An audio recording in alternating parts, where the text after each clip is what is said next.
Bonjour Rav. Shalom Bracha, Lionel. Avant que vous partiez, est-ce que vous avez une super, mais une extraordinaire ségoula pour Rosh Hashanah?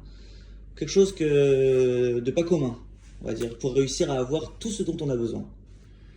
Écoute, les ségoulas de Rosh Hashanah, il y en a beaucoup. D'abord, il y a les simanim, la joie de vivre, la confiance, le fait de venir avec les mains pleines de mitzvot et tellement de belles choses. Mais c'est vrai qu'il y a une ségoula qui est très particulière et dont les témoignages sont 100% garantis. Et celui qui veut se marier, qui n'a pas réussi, celui qui veut une bonne parnassa, un bon travail, et ainsi de suite. Pour toutes les demandes, c'est une ségoula qui est très dure à faire. Elle est pratiquement impossible à atteindre, mais il y en a qui l'ont fait. Et ceux qui l'ont fait témoignent d'avoir eu dans l'année ce qu'ils ont demandé. C'est le premier soir de Rosh Hashanah de lire 2 fois entièrement le livre des Tehillim.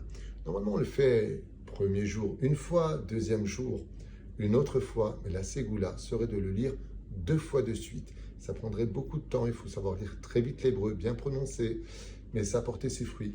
Pourquoi? Parce qu'il y a 150 Tehillim, plus encore 150 Tehillim, ça fait 300 Gematria Chaper, qui est le compte numérique de réparation.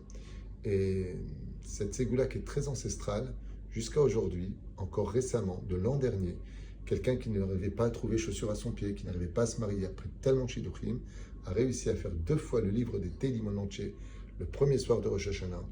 Et au mois de juin, il a trouvé enfin la femme idéale et d'autres comme lui. Donc voilà, c'est une ségoula qui est peut-être difficile.